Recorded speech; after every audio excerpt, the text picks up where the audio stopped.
आपका स्टांस ये है, मतलब कि you taking just the line that was taken by doctor Shireen Mazari, आप ये कह रहे हैं कि ये ऑडियो सही है गलत है, इस डिबेट में डलने की ज़रूरत नहीं है, बल्कि ये ऑडियो टैप क्यों हुआ, फ़ोन कॉल टैप क्यों हुई, उसके ऊपर कार्रवाई होनी चाहिए, ये आप कह रहे हैं? बिल्कुल होनी चाहिए, ये तो बिल्कुल डॉक्टर शीरी होनी मज़ारी चाहिए। भी यही कह रही हैं। और सिर्फ ये नहीं, जितनी भी आज तक ऑडियो लीक्स हुई हैं या टेप्स हुई, देखें ना, बाज़ तो ऐसी है ना कि आपने खुद टेप की है अपने फ़ोन से किसी की कन्वर्सेशन और आपने लीक कर दी। That's something different. बट अगर किसी इदारे के थ्रू फ़ोन टैप हुआ है और उसमें जनाब चीज़ें रिकॉर्ड की गई हैं, उसकी जो कन्वर्सेशन हो रही है, तो ये तो बेसिकली आपकी प्राइवेसी और आपकी फंडामेंटल राइट्स के खिलाफ है। मगर द फैक्ट इज़ कि हमारे यहाँ तो ये चीज़ बड़ी कॉमन है। हमने अपने साथ, मैंने तो पर्सनली अपने साथ होते हुए देखी है। और जनरली सारे सियासतदानों से आप पूछ लें या ऑफिशियल से पूछ लें, सब यही समझते हैं कि जी यहाँ ये काम बड़ा कॉमन है और इसके खिलाफ कोई, हम बात ज़रूर करते हैं, मगर इसके खिलाफ आज तक कोई अकाउंटेबल नहीं हुआ, इसके खिलाफ आज तक कोई जेल में नहीं गया, इसके खिलाफ आज तक कोई एक्शन नहीं हुआ। तो जब तक ये होगा नहीं, दिस थिंग विल कंटिन्यू। और अगर इसके कंटेंट्स के हवाले से मैं आपसे सवाल पूछूं, जो मुबैना तौर पे इस ऑडियो लीक में कहा जा रहा है खातून अव्वल की तरफ से साबिक कि जी अगर कोई अटैक होता है ज़ाती तौर पर फ़रा पर या मुझ पर, उसको आपने गद्दारी के साथ लिंक कर देना है, तो आप कैसे उसके ऊपर अपना तज्जिया देंगे, क्या कहें? देखें ना, वो तो उनके नैरेटिव हैं अजीब-अजीब, कॉन्स्पिरेसी हुई, अमेरिका ने हमें निकाल दिया, गद्दारी हो गई, ये हो गया। ये तो उनके नैरेटिव्स हैं जो कि हम देखते आ रहे हैं और सुनते आ रहे हैं। वो I think that is something different. उसपे तो हम एक डिफरेंट डिबेट कर सकते हैं। और मैं समझता हूँ कि जितने नैरेटिव अभी तक ये दे रहे हैं, ये खुद ही उसको कॉन्ट्रडिक्ट कर देते हैं बाद में।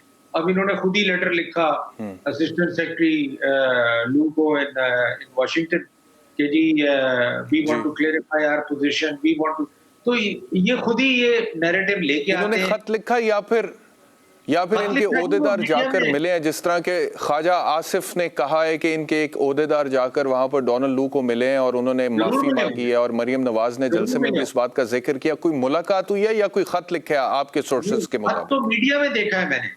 खत तो मीडिया में देखा है और मीडिया ने एक तरफ वो खत दिखाया है, वो जो आदमी है जो जिसने वो खत लिखा है पीटीआई का ओहदेदार, और उसके साथ इमरान खान की पिक्चर चलाई है कि वो अमेरिका का लेटर दिखा रहे हैं पूरी अवाम को कि जी मुझे इन्होंने निकाला है, और एक और इम्पोर्टेड हुकूमत आई है।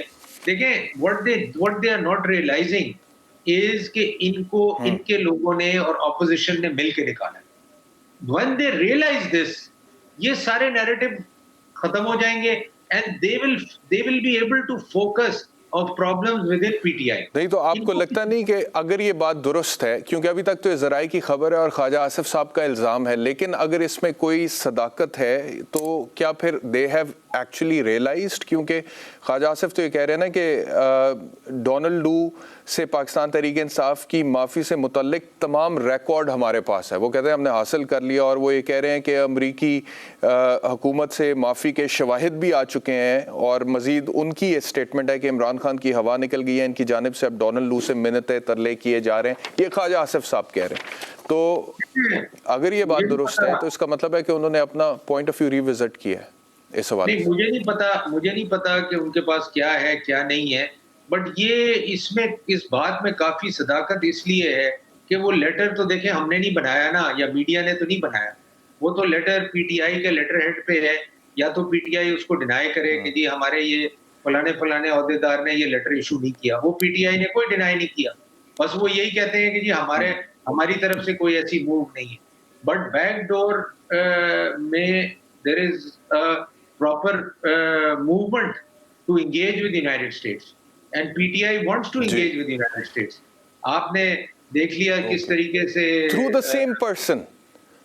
द सेम पर्सन डोनाल्ड लू, जिसके हवाले से वो कह रहे थे, जिसके कहने पर यहाँ पर ऑपरेशन रजीम चेंज हुआ है। देखें, why it is the same person, because he is responsible for Pakistan। अब आप अगर चले जाएं किसी और के पास who is not responsible for Pakistan, तो उसके पास जाना बेकार है। या आप सेक्रेटरी ऑफ स्टेट के पास जाएं तो उसके पास जरा पहुंचना भी मुश्किल है, उससे बात करना भी मुश्किल है। तो ये मैं समझता हूँ कि पीटीआई ने जिसने भी पीटीआई में ये डिसीजन लिया कि जी हम इस नैरेटिव से हम हमें अगर निकाला गया तो हम ये नैरेटिव इस्तेमाल करेंगे। I don't know who advise them, because मैं आपको बताऊं, even the Americans were very much concerned. हमारे पाकिस्तानीज थे अमेरिका में कि भाई ये कहाँ से ये नैरेटिव आया और कैसे आया और क्यों आया, किसी की आज तक समझ में नहीं आई बात। जो सफीर था जिसके पे ब्लेम डाला गया, वो जब नेशनल सिक्योरिटी में आए उसने आके असद साहब, उनको मैं पर्सनली भी जानता हूं, उनसे मैंने पर्सनली बात भी की, उन्होंने कहा जी मैंने ऐसी बात कोई अच्छा, की नहीं, यू नो। तो मेरा कहने का मतलब ये है कि आप सियासत जरूर कैसी करें, बात नहीं की उन्होंने? उन्होंने क्या मतलब कहा कि कि मैंने कैसी बात नहीं की? आपकी गवर्नमेंट को यूनाइटेड स्टेट्स गवर्नमेंट निकालना चाहती है। तो ये देखें अच्छा, मतलब, और मैं आपको फ्रेंकली लेकिन बताऊं, फिर उस मुरासले का क्या जो इमरान खान साहब ने जलसे में लहराया था? सर वही तो मैं कह रहा हूं, आप कुछ भी लहरा दें, मैं खड़ा हो जाऊं, आप खड़े हो जाएं, कहना शुरू कर दें कि जी मुझे निकाल दिया। अब ये एक नैरेटिव है सर वो तो ये पाकिस्तान कहते हैं कि में। वो मुरासला लिखा ही असद साहब ने था, नहीं सफीर जो नहीं थे सर, हमारे उन्होंने ही लिखा था। देखें देखें, हम भी गवर्नमेंट में रह चुके हैं। हर एम्बेसडर जो बाहर मुल्कों में होता है वो साइफर मैसेजेस भेजता है प्रेसिडेंट को, प्राइम मिनिस्टर को, फॉरेन मिनिस्टर को।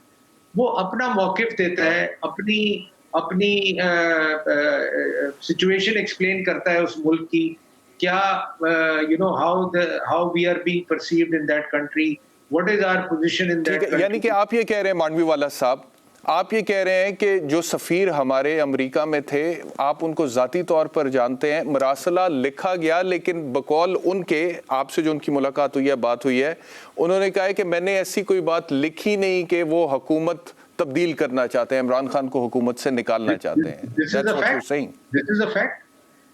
और आप उनसे, ओके, बल्कि मैं सजेस्ट करूंगा आप खुद भी उनको लाइन पे लें और उनसे ये पूछें कि उन्होंने ये बात की थी कि नहीं की। तो मेरा कहने का मतलब ये है, और मैं ठीक, आपको एक और चीज बताऊं, any responsible diplomat, any responsible diplomat who is a career diplomat will never ever say something like this without proper evidence, without proper deliberation. He will never ever write something like this. और असद साहब को मैं खुद जानता हूं, हमारी government में भी वो एडिशनल सेक्रेटरी थे प्रेसिडेंसी